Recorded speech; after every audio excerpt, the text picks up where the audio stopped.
Good morning, students.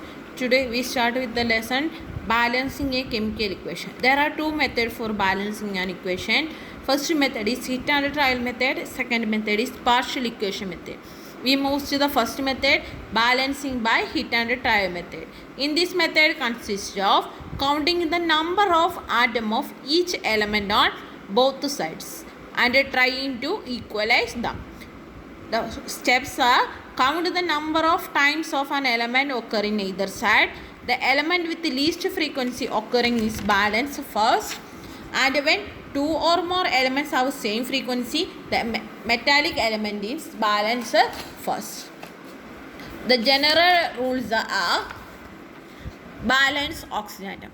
In a reaction, always balance oxygen atom.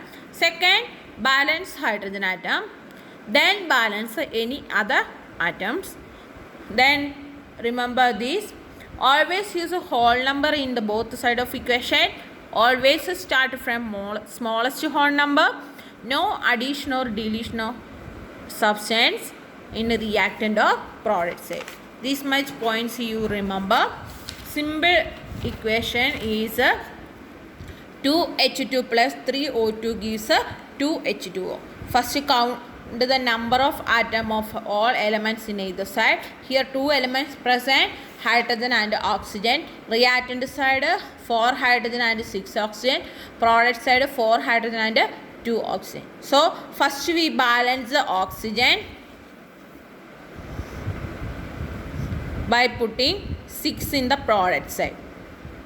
So we get 2H2 plus 3O2 gives 6H2O. So first balance oxygen. Second step, balance hydrogen.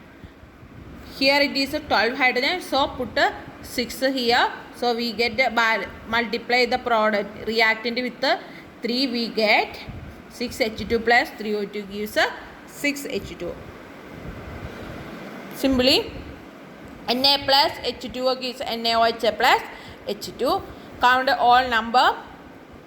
Elements are sodium, hydrogen and oxygen. Reactant side 1 sodium, product side also 1 sodium. Hydrogen is 2. Here product side it is 3. Oxygen is both side have 1. So here both the elements are balanced. Therefore we balance hydrogen.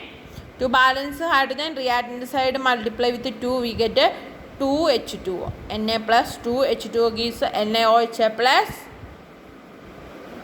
H2. Then also multiply product NaOH by 2. So 2Na plus 2H2 gives 2NaOH plus H2. This is the simple way to balancing equation. Some common examples given are: first one is Cu plus H2SO4 gives CuSO4 plus SO2 plus H2O. Count the number elements present in the sides, reactant side and product side. Here copper is the same, hydrogen is both sides are equal, sulfur and oxygen is different. So first we equalize sulfur atom, multiply H2SO4 with 2. So both the oxygen atom and sulfur atom is balanced there. Then equalize hydrogen atom. Simply we can multiply some equations. Then next method is a hit and trial method. In hit and trial method is very useful for balancing simple equations, and it is take time to balance a complex equation, and the mechanism is not clear in the case of stepwise reactions. Then next method is a partial equation method. Partial equation method is generally it is more easily for complex reactions. In this method we writing all equations and finally adding the whole equation and we get a final equation. That is actually not in the syllabus. Next, information conveyed by balanced equation. Which information we get from a balanced equation? First, information about the actual result of chemical change, about the reactant involved and product formed in the result of reaction. Third, we get the number of molecule of each substance taking part or formed in the reaction. 2 molecule of sodium hydroxide react with 1 molecule of sulfuric acid form 1 molecule of sodium sulfate and 2 molecule of water. So we get a number of molecules of each substance taking part in the reaction. Then about the chemical composition of respective molecule.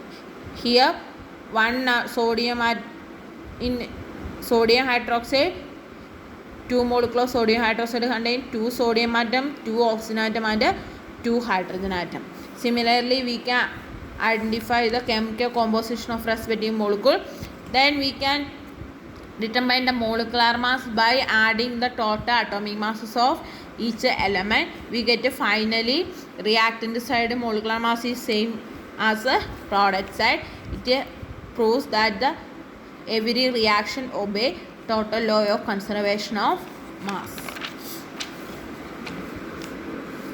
And on the basis of experiments, it is found that 22.4 liter of every gas at 760 mm pressure and 0 degree temperature, that is at STP. STP means standard temperature and pressure, weighs the same as its smaller mass, that is molecular mass expressed in grams.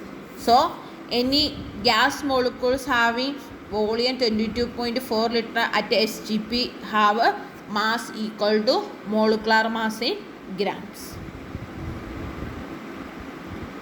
Next section we discuss in the next class.